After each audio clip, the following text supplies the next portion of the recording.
Hanggang ngayon sobrang init pa rin ang mga trade na possible mangyari bago mag-umpisa ang 2026 season. May mga teams na naging solid sa nangyaring off-season na to, kaya may mga teams pa rin na hindi kumbinsido kung tatagos yung roster nila sa regular game hanggang sa playoffs.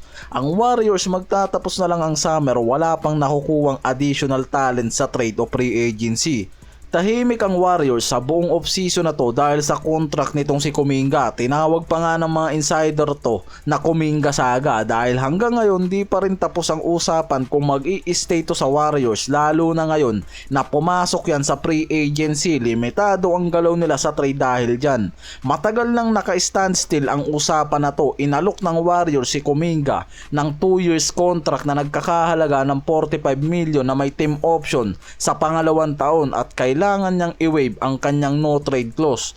Pero tumanggi yan dahil mas gusto nga nito yung 1-year deal na may qualifying offer na 7.9 million. May mga teams na interesado tulad ng Sacramento Kings at Suns para sa sign and trade nitong si Kuminga. Nagkaroon ng malaking hadlang pagdating sa tax apron, salary matching rules at hindi rin kasi sigurado ang Warriors kung mangyayari yung sign and trade para kay Kuminga. Dahil halos hindi sila handang ilagay itong si Kuminga sa market nang hindi sila makakakuha ng kapalit sa tamang halaga dahil hindi pa rin malinaw ang status nito kung mag-i-stay ba itong si Kuminga sa roster o ilalabas yan sa sign and trade deal dahil wala pa rin kumpirmasyon ang Warriors sa darating na to na off-season para dito kay Kuminga. At hindi sila makagalaw sa pag-sign ng mga ibang free agents tulad nila Al Horford, DeAnthony Melton, Malcolm Brogdon dahil mismo dito kay Kuminga saga. Isang superstar lang naman talaga ang nangyari sa summer na to, itong si KD sa Rockets. Pero pwede pa nga raw magbago ang tingin sa summer na to dahil malapit na rin na umabot sa 6 na buwan ang deadline ng mga trade sa 2026 kaya may inaasahan pa rin nga raw na mga superstar ang possible magpa-trade at ito yung pinag-uusapan ng mga insider base sa pinakahuling poll. Dahil sa bagong report ng ESPN, tinaya ng mga insider na si Zion Williamson ang superstar forward na pwedeng susunod na mag-request ng trade base sa ESPN insiders kapag ang usapan kung sino yung susunod na superstar na possible mag-request ng trade sa 2026, nangunguna dyan itong si Zion Williamson na nakakuha ng 10 votes. Sinundan niya ni Giannis na may 7 votes at itong si Lolo Bro na may 6 votes. Si Zion 3 beses lang yan naglaro ng 30 games, mas kaunti pa yan sa 4 na taon niya sa 6 na NBA season. Sa buong karir niyan, hindi pa yan nakakabuo ng 82 games dahil yung ibang issue niyan nare-report dahil sa off-court stuff, legal troubles, hindi maayos na lifestyle at paglabag sa ibang team policies tulad ng pagiging late sa flight. At mismong dahil sa injury mga pare ko at legal uncertainties, bumababa yung trade value nitong si Zion sa market. Sinabi ng ilang NBA executives na hindi na kailangan ng mga teams ang mag-offer ng malaking value ng mga core o first round pick para lang dito kay Zion. Kahit dominant si Zion kapag healthy, stuck in neutral lang ang nangyayari sa karir niyan.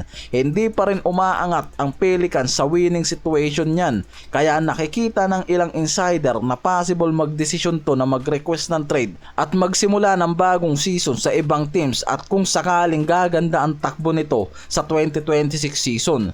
Si Giannis ang sumusunod sa usapan dyan, lalo na ngayon na parang hindi pa rin kasi to kumbinsido sa pag-rebuild ng roster ngayon ng Bucks dahil nakikita na sa ngayon kulang pa rin ang roster ng Bucks ng sapat na talents para makipagsabayan at malalo ng championship title katulad ng hinahabol na mangyari nitong si Giannis sa 2026. Hinihintay at pinag-aaralan nga raw nitong si Giannis. In short, parang siya na ngayon yung nag-e-evaluate mismo sa team niya. Parang baliktad yung nangyayari kasi madalas ang nangyayari yung team ang nag-e-evaluate sa mga players nila. Iba yung nangyayari ngayon dito kay Giannis.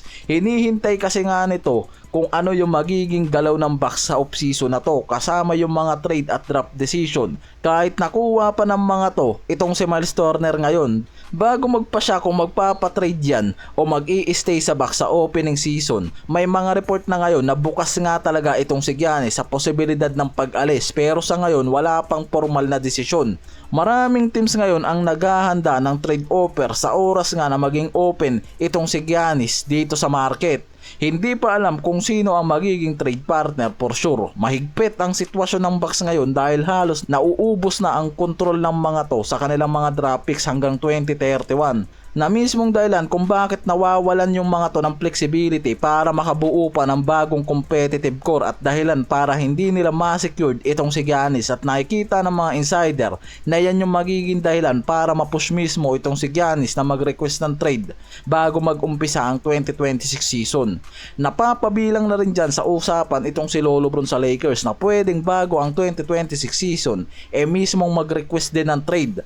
Base sa mga ESPN insider, sa 25 votes mula sa piling mga insider, nakuha ni LBJ ang 6 na boto, na nagsimula naman talaga ang issue niyan about sa trade request matapos siya mag-exercise ng player option niya at i-release mismo ng agent niya na si Rich Paul ang report na tila nagpapakita nga raw ng potential na handa itong magbago ng team, lalo na kung hindi rin mismo nito makita na maging champion contender ang Lakers roster sa bagong season. Sa ginawa kasing movement na to ng Lakers sa off-season na to, alam ni LBJ na ang movement na to para lang sa magiging future ng Lakers dito kay Luka at hindi sa pag-compete ng championship title sa season ng 2026. Kaya nakikita ng mga analyst na kung hindi makikita ni Lolo Bron ang championship shape ng Lakers, pwedeng mangyari ang pag-request niya ng trade bago magsimula ang 2026 season o sa kalagitnaan pa ng season mga pare koy, at maghanap ng team na kayang magbigay sa kanya ng championship title.